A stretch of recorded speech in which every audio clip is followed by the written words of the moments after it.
دیتی ہے۔ اچھے اثر بھی ہوتے ہیں، برے اثر بھی ہوتے ہیں۔ انسان کو موسم کا اثر بھی ہوتا ہے، انسان پر اس کے خاندان کا اثر بھی ہوتا ہے، انسان پر صحبت کا اثر بھی ہوتا ہے۔ بالکل اسی طرح انسان پر اس کی نیکی کا اثر بھی ہوتا ہے اور گناہوں کا اثر بھی ہوتا ہے۔ نیکی دل کو سکون دیتی ہے، گناہ انسان کو پریشان کر دیتے ہیں۔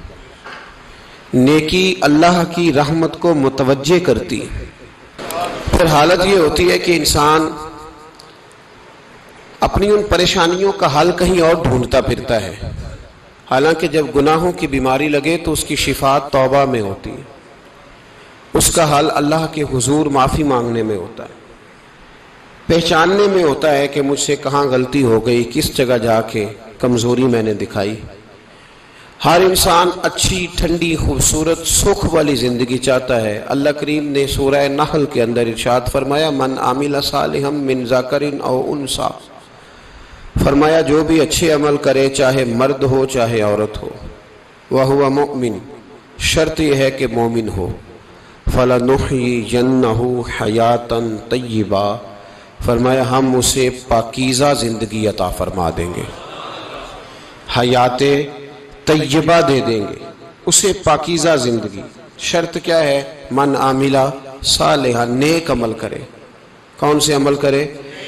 اٹھنا بیٹھنا، کھانا پینا، چلنا سونا جاگنا محتاط ہو اس کا، وہ نیکی کرے۔ قرآن پاک کے لفظوں کے حسن پر غور فرمائیے گا، فرمایا فَلَنُحْيِيَنَّهُ حَيَاتًا طَيِّبًا، ہم ضرور اسے پاکیزہ زندگی عطا فرما دیں، صاف ستھری زندگی، معیاری زندگی، خوبصورت شب و روز، آئیڈیل زندگی جس کو لوگ کہیں گے، وہ والی زندگی اسے دیں گے۔ اور دوسرے مقام پر سورہ طٰہٰ کی آیت نمبر 124 میں فرمایا وَمَنْ أَعْرَضَ عَنْ ذِكْرِی، جو ہمارے ذکر سے منہ پھیرے گا،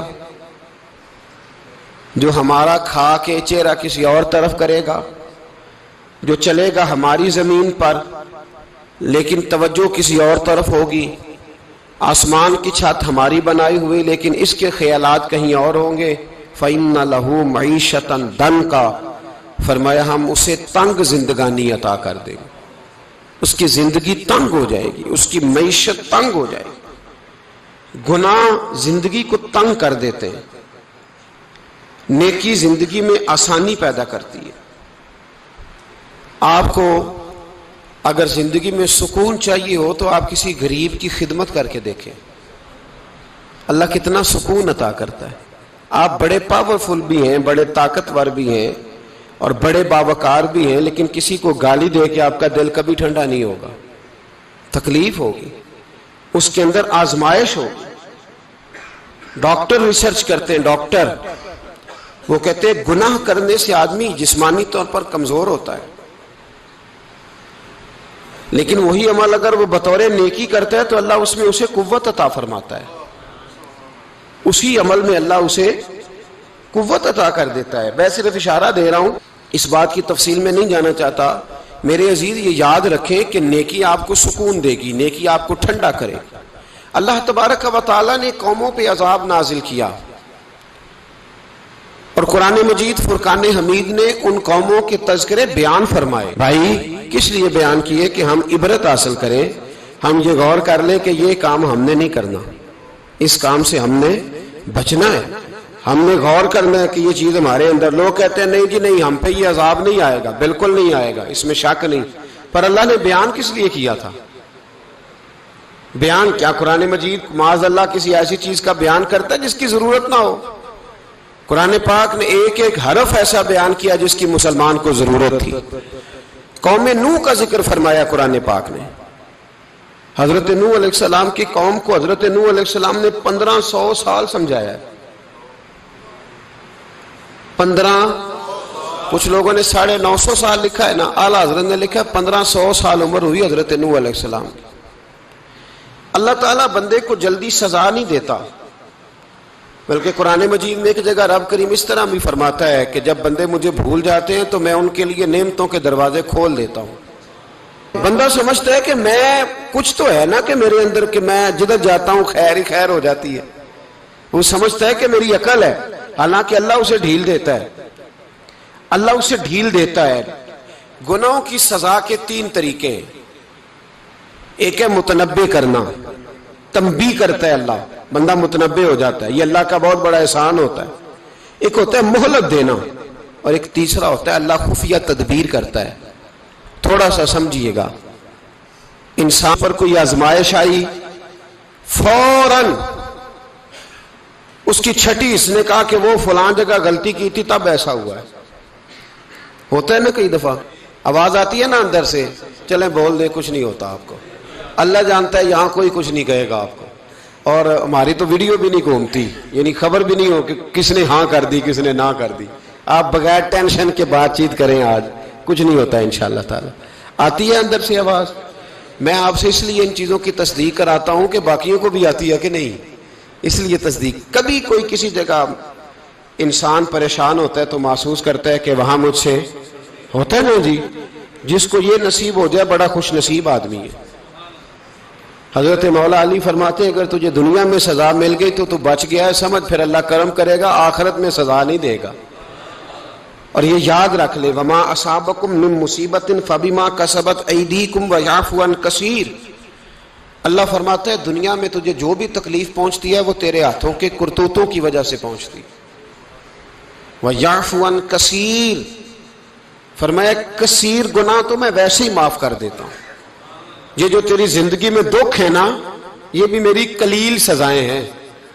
یہ کثیر پر سزا، یہ قلیل ہے قلیل. یہ جو تمہاری زندگی میں تکلیفیں، انسان کو سزا ملتی. حضرت فضیل بن عیاض رحمۃ اللہ تعالی علیہ گھوڑے پہ بیٹھے تھے، گھوڑا شرارت کرنے لگ گیا، اچھلنے لگ گیا، کودنے لگ گیا. تو حضرت فضیل بن عیاض نیچے اترے، ایک کونے میں جا کے نماز کی نیت باندھ لی، 2 رکعت نماز پڑھی، پھر دیر تک استغفار پڑھتے رہے، روتے رہے، دعا کرتے رہے. واپس آئے، خادم عرض کرنے لگے حضور سمجھ نہیں آئی، گھوڑے نے تھوڑی سی شرارت کی، وہ بدکا ہے، آپ نے اس کو چھوڑا ہے اور چھوڑ کر کے آپ نماز میں لگ گئے. تو حضرت فضیل بن عیاض فرمانے لگے جب بندہ اللہ کی نافرمانی کرتا ہے نا تو جو چیزیں اس کی فرما بردار ہوتی ہیں وہ اس کی نافرمانی کرنے لگ جاتی.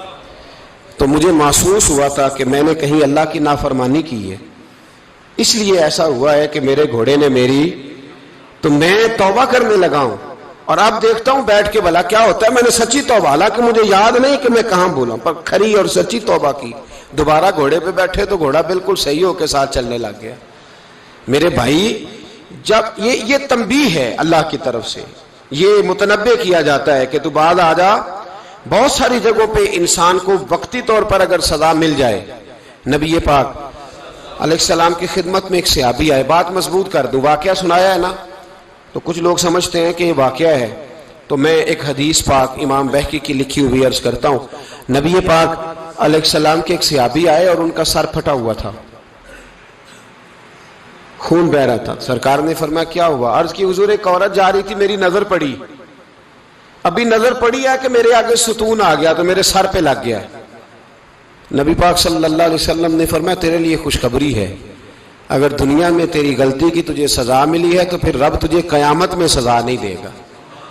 پھر اللہ قیامت میں سزا، بعض گناہ ایسے ہیں جن کی یہاں بھی سزا ملے گی اور وہاں بھی ملے، لیکن میرے بھائی پہلی بات یہ ہے کہ اللہ تعالیٰ اس غلطی کی یہی سزا دے لے اور دعا فرمائے اللہ تبارک و تعالیٰ یہاں بھی معافی عطا فرمائے وہاں بھی معافی عطا فرمائے، اللہ درگزر ہی فرمائے. لیکن میرے بھائی ایک تو یہ سزا، ایک سزا یہ ہوتی ہے کہ انسان جب گناہ کرنے لگتا ہے تو اللہ نعمتوں کے دروازے کھولتا ہے، مہلت دیتا ہے. 500 سال تک فرعون کو مہلت دی. کتنے؟ یہاں جو 5 سال حکومت کر لیتا ہے وہ کہتا ہے سب سے قابل میں ہی ہوں، مجھے مہلت جو ملی ہوئی ہے.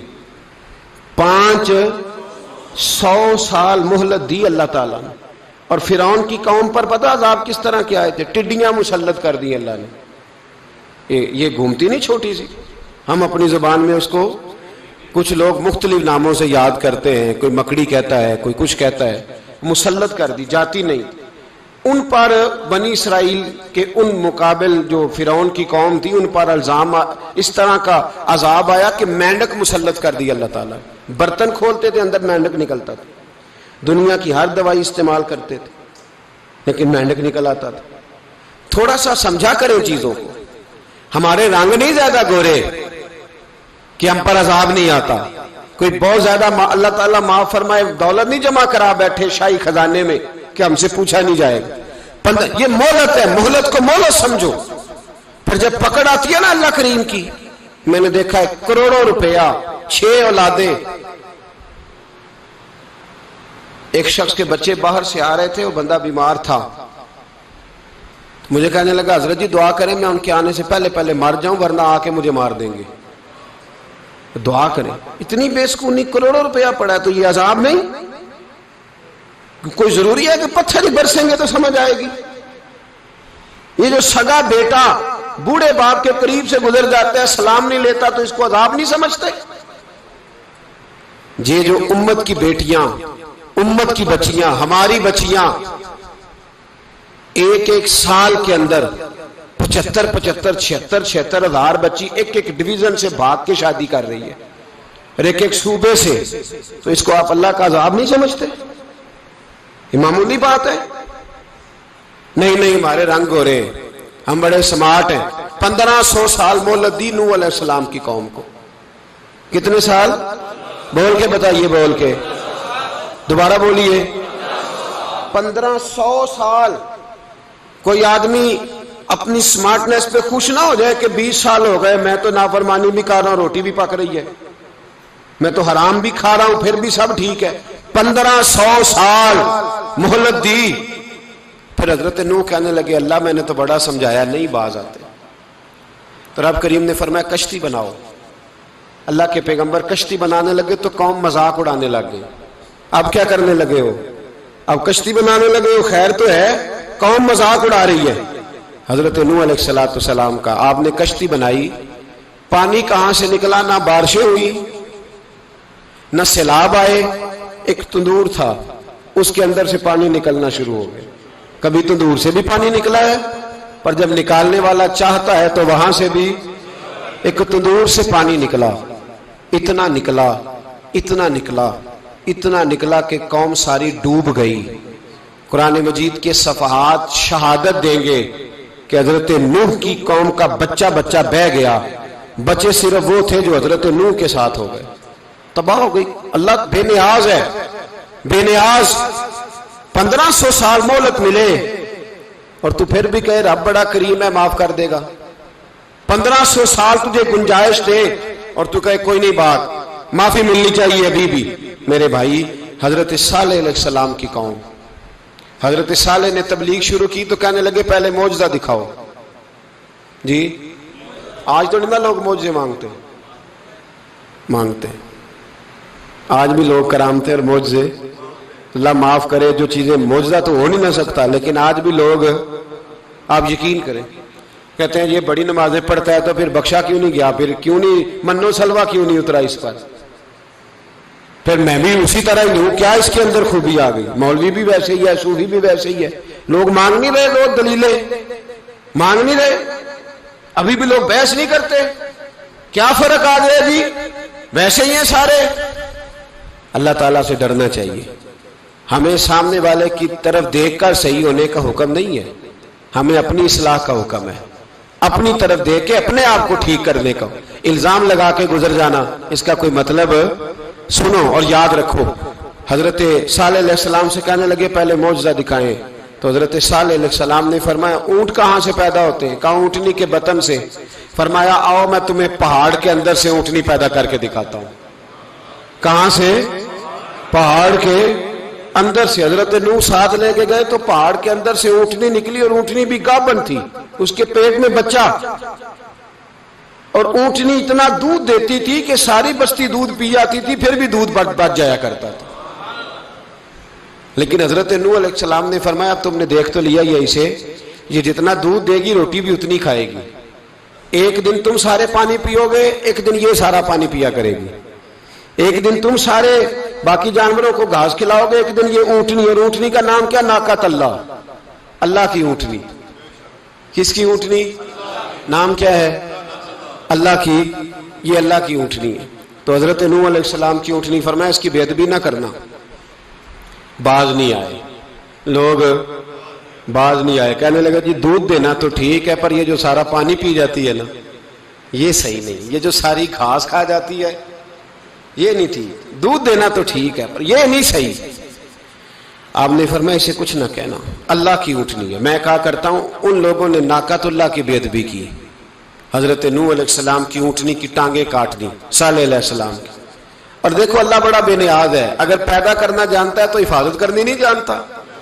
لیکن رب کریم نے فرمایا نہ کرنا. انہوں نے ان کے پیر کاٹ دیے، کانوں پہ چھریاں لگائیں. اونٹنی جب مر گئی، اونٹنی اللہ تبارک و تعالیٰ کی وہ اونٹنی جب مر گئی تو حضرت صالح علیہ السلام کی قوم پر رب کریم نے زلزلہ بھیجا. اذا زلزلت الارض زلزالہا، جب زلزلے آئیں گے اور جب ان کا زلزلہ آنا زلزلہ آتا ہے نا، کیا کرتی ہے قوم؟ لا الہ الا اللہ، لا الہ الا اللہ، کلمے جاری ہو جاتے. بلکہ ایک دفعہ ایسا بھی ہوا کہ مسجدوں میں اعلان ہونے لگے زلزلہ آ رہا ہے.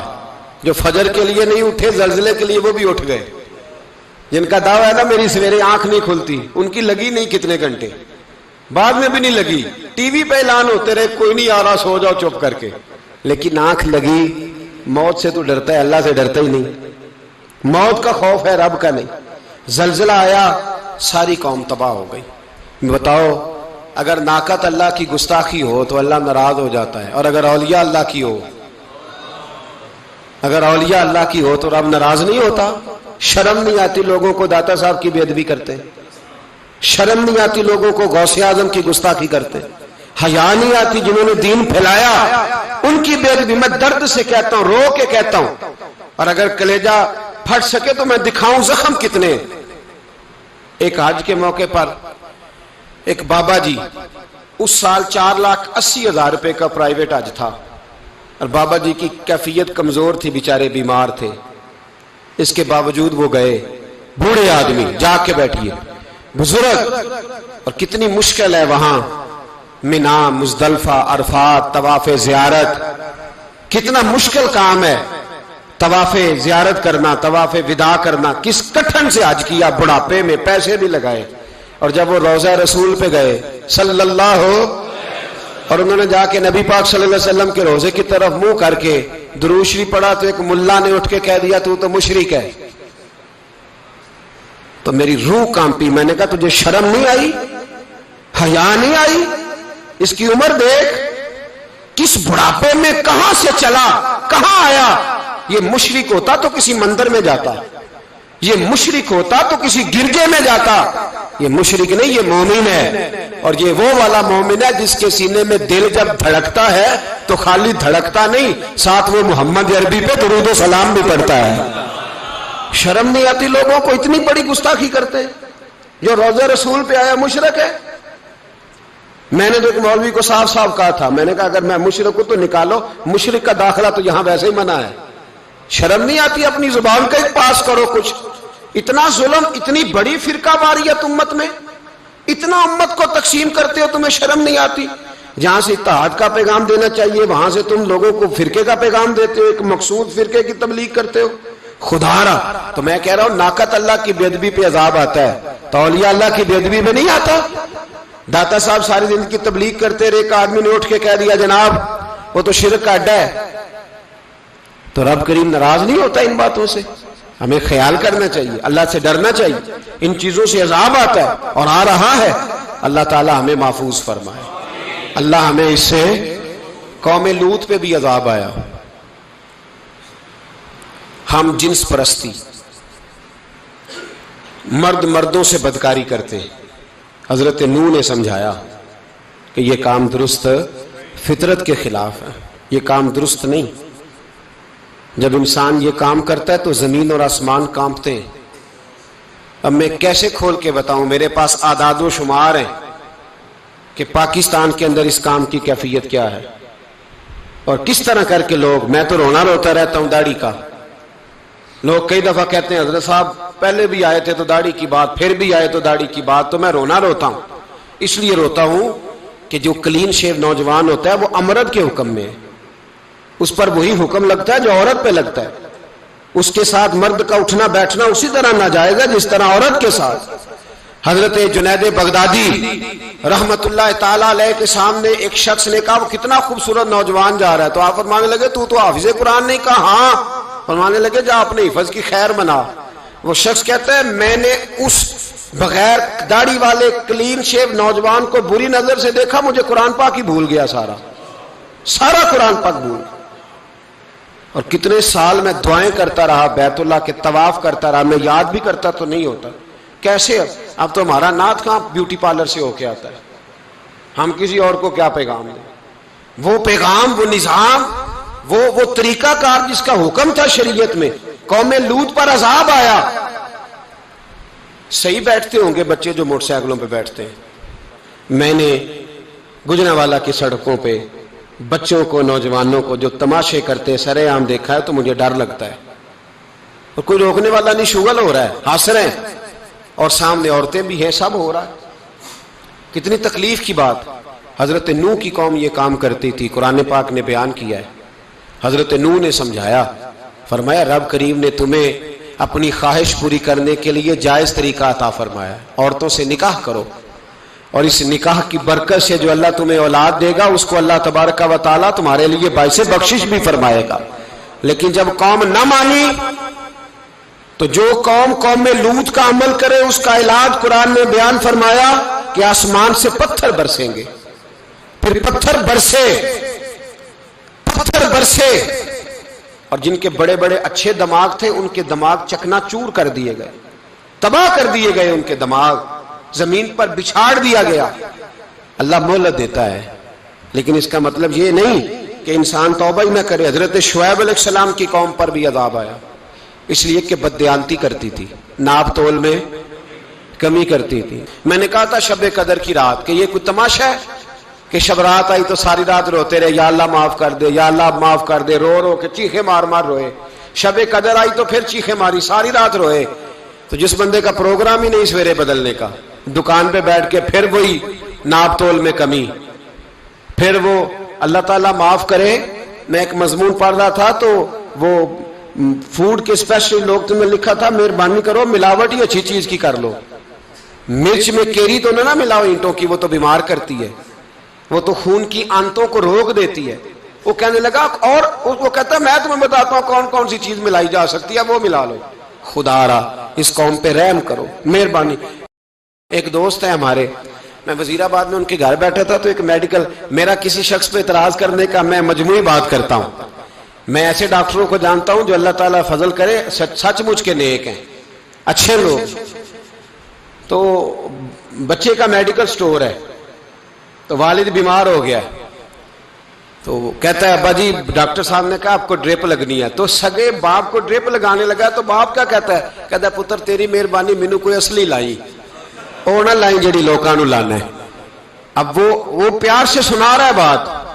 میں نے اسے کہا کہ یہ تو ڈوب مرنے کا مقام ہے نا، ڈوب مرنے کا مقام، کہ جس ملک کے اندر دوائی بھی صحیح نہ بکے، اصلی نہ ملے دوائی بھی، اور پھر وہ قوم کہے کہ ہم نے تو پورے روزے رکھے، ہم نے تو بڑا صدقہ اور خیرات کیا، دوائی بھی اصل نہ ملے. جناب شعیب علیہ السلام کی قوم ناپ تول میں کمی کرتی تھی تو اللہ تبارک و تعالیٰ نے ان پر بتا عذاب کس طرح کا بھیجا. شدید گرمی ہوئی.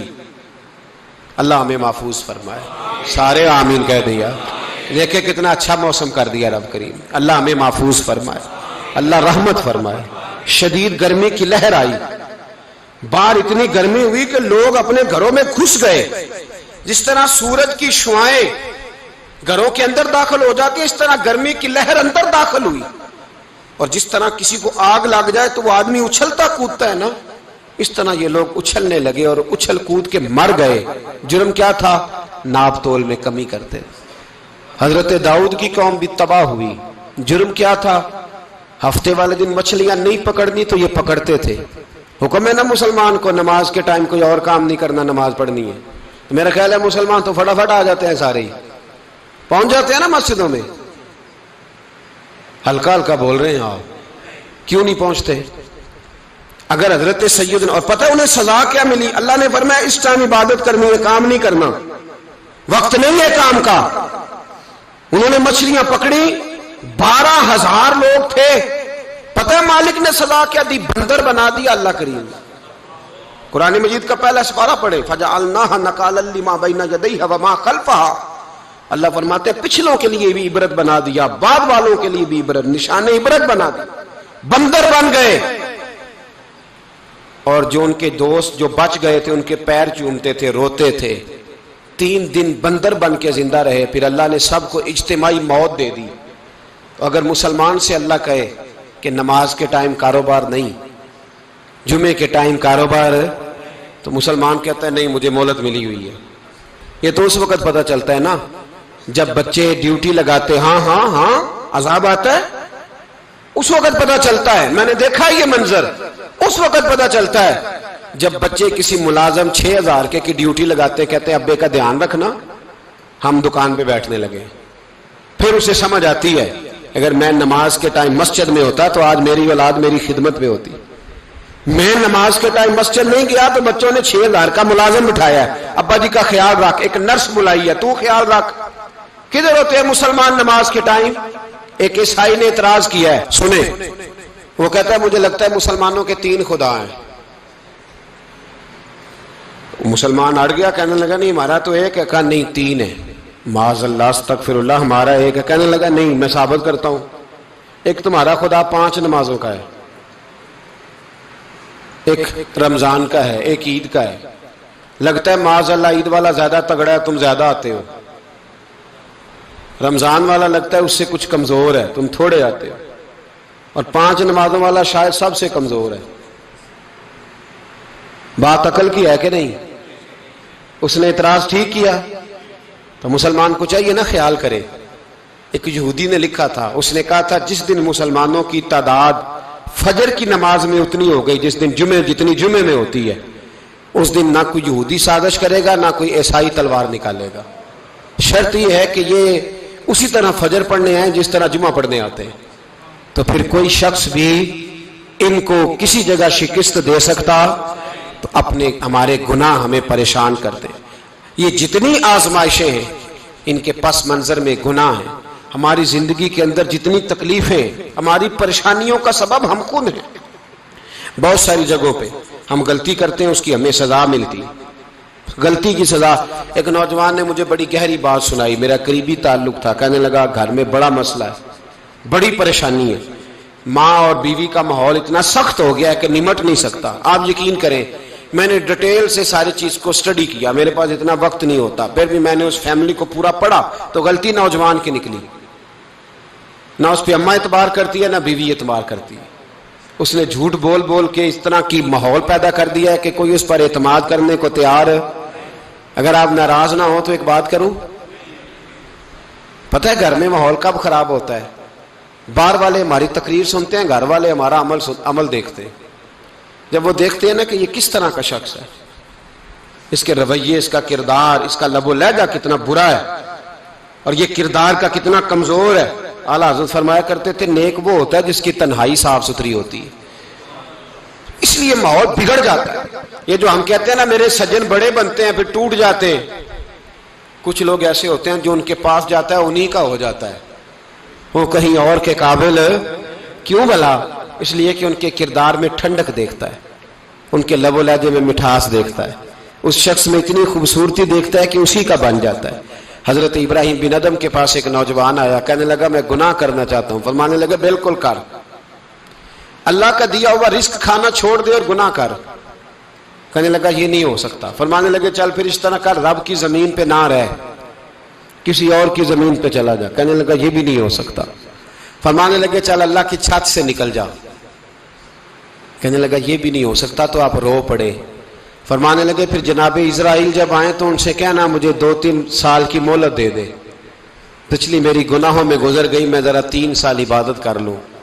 تو وہ شخص بھی رونے لگا، کہنے لگا حضور وہ مہلت نہیں دیتے، وہ جب لینے آتے ہیں تو پھر لے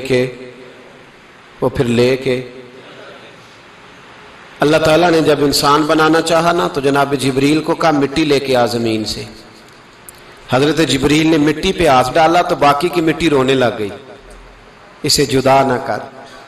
تو جناب جبریل چھوڑ کے چلے گئے، حضرت میکائیل کو بھیجا، مٹی لا، مٹی پہ ہاتھ ڈالا تو باقی کی مٹی رونے لگ گئی، چھوڑ کے چلے گئے۔ جناب اسرائیل کو بھیجا، مٹی پہ ہاتھ ڈالا تو باقی کی رونے لگ گئی، چھوڑ کے نہ جاؤ۔ تو حضرت اسرائیل فرمانے لگے تیرا رونا دیکھو کہ رب کا حکم دیکھو۔ وہ لے گئے، جب پیش کی تو رب کریم نے فرمایا اسرائیل جان نکالنے کی ڈیوٹی بھی تیری، تو مٹی کو لے آنا، باقی مٹی روتی بھی رہے تو روتی رہے، جب میرا فیصلہ آ جائے تو پھر اس میں کوئی گنجائش، ہم کھاتے بھی اللہ کا ہیں، نافرمانی بھی اس کی کرتے، زمین پہ بھی اس کی چلتے ہیں، نافرمانی بھی اس کی کرتے، حکم کسی اور کا مانتے، چھت پہ رب کریم کی رہتے، اس طرح نظام نہیں چلتا۔ میرے بھائی یاد رکھ لو، گناہوں کی سزا ملے گی، زندگی تنگ ہو جائے، یہاں بھی آزمائش ہوگی اور وہاں بھی۔ میں نے درس پہ کہا تھا، پھر بات کہتا ہوں، یہ میں اپنے لیے کہہ رہا ہوں، توجہ ہے میری بات پر۔ دعا فرمایا کرے کہ جو کچھ ہم نظر آتے ہیں اللہ ہمیں ویسا بننے کی توفیق بھی عطا فرما۔ اللہ ویسا بننے کی، یہ مشکل معاملہ ہے، مشکل۔ دیکھیں نا، ایک آدمی سیاستدان ہے، اس نے بڑے اچھے نعرے لگائے، انقلاب آ جائے گا، میں غریب کا بھلا کر دوں گا، میں یتیموں کے سر پہ ہاتھ رکھوں گا، میں مجبوروں کی مدد کروں گا، میں دکھیوں کی مدد کروں گا، مزدوروں کو۔ اس نے اچھے اچھے نعرے سکھائے، اچھا اس نے پیغام دیا، اندر اس کے یہ تھا کہ اقتدار ملے گا تو مرضی کروں گا۔ لوگ اس کے گرد بھی گئے، اس کی گاڑی کے پیچھے بھی بھاگے، لوگوں نے اس کے نعرے بھی لگوائے، جیب سے پیسے لگا کے اس کے پوسٹر بھی شائع کیے، لوگ اس کے گرویدہ ہو گئے، لوگوں نے پوری، اور میری قوم نے تو بیچاری نے کئی دفعہ دھوکے کھائے۔ جس نے نعرہ لگایا غریب اسی کے پیچھے مسیحا بن کے چل پڑا، آج دھوکہ دے لیا، لوگوں کو پیچھے لگا لیا۔ یہ بتاؤ اگر راز کھل جائے، اگر راز کھل جائے کہ یہ دھوکہ دے رہا ہے، یہ فریب کر رہا ہے، تو لوگ اس کا کیا حال کریں گے؟ یہ راز قیامت میں کھل جائے گا، قیامت میں یہ راز یہ کھل جائے گا، کھل جائے گا یہ دھوکے باز تھا۔ اذا زلزلت الارض زلزالہا، جب زلزلہ آئے گا جیسے اس کا آنا ٹھہرا، واخرجت الارض اثقالہا، زمین اپنے بوجھ باہر نکال دے گی۔ اس سے مراد کیا ہے کہ زمین پہ جو جرم ہوئے زمین بتا دے گی، باہر نکل آئے۔ وقال الانسان ما لہا، انسان کہے گا اسے کیا ہوا، یہ تو سب کچھ بتا رہی، بوجھ باہر نکال دے گی۔ ایک آدمی پیر طریقت بن کے بیٹھ گیا، جبہ کبہ پہن کے، بڑی پگڑی باندھ کے بیٹھ گیا، اچھی اچھی نیک باتیں بتانے لگا، لوگ اس کی دست بوسی کرنے لگے، ہاتھ چومنے لگے، پیچھے لگ گئے، خدمت کرنے لگے، جیب سے نذرانہ دینے لگے، اس کے نام پر لوگ اپنی جیب سے لنگر پکانے لگے، خانقاہ کی خدمت ہونے لگی، مہمان اس کے آتے، نوکری کوئی اور کرتا۔ میں نے کہا تھا شاید اپنے لیے کہہ رہا ہوں، ڈیوٹیاں لوگ کرنے لگے، حالات بدلنے لگے، لیکن اس کے اندر تو چور تھا، وہ تو دکاندار تھا، تو یہاں جو اس کے پیچھے لگے تھے وہ تو سچے تھے، انہیں تو اجر ملے گا، لیکن اس کا جب راز کھلے گا تو بڑی رسوائی ہوگی، اس کا جب راز کھلے گا تو بڑی۔ ایک میری طرح کا دیندار تھا، جو چہرے کا تو نیک تھا، اندر پتہ نہیں کیا کچھ تھا۔ ایک طوائف گزر رہی تھی، اس نے اس کو تبلیغ کر دی، کہنے لگا بس کر دے، سیانی بن جا۔ تو کسی دانشور میں لکھا ہے اس نے بڑا سخت جواب دیا، اس عورت نے کہنے لگی بابا میں تو جو ہوں وہ نظر بھی آ رہی ہوں، تو بتا جو تو نظر آتا ہے وہ تو ہے کہ نہیں۔ اس بندے نے چیخ ماری اور بے ہوش ہو کے گر پڑا۔ تو لوگوں نے کہا بابا آج کسی صوفی کا کلام سنا ہے جو بے ہوش ہو گیا؟ تو اس نے کہا نہیں، آج طوائف کی بات سنی ہے، طوائف کی، اور وہ عجیب بات کر گئی ہے، وہ کہہ گئی ہے میں تو جو ہوں میں نظر آ رہی ہوں، تو بھی تو بتانا، تو بتانا کہ تو دستار امامت پہنتا ہے،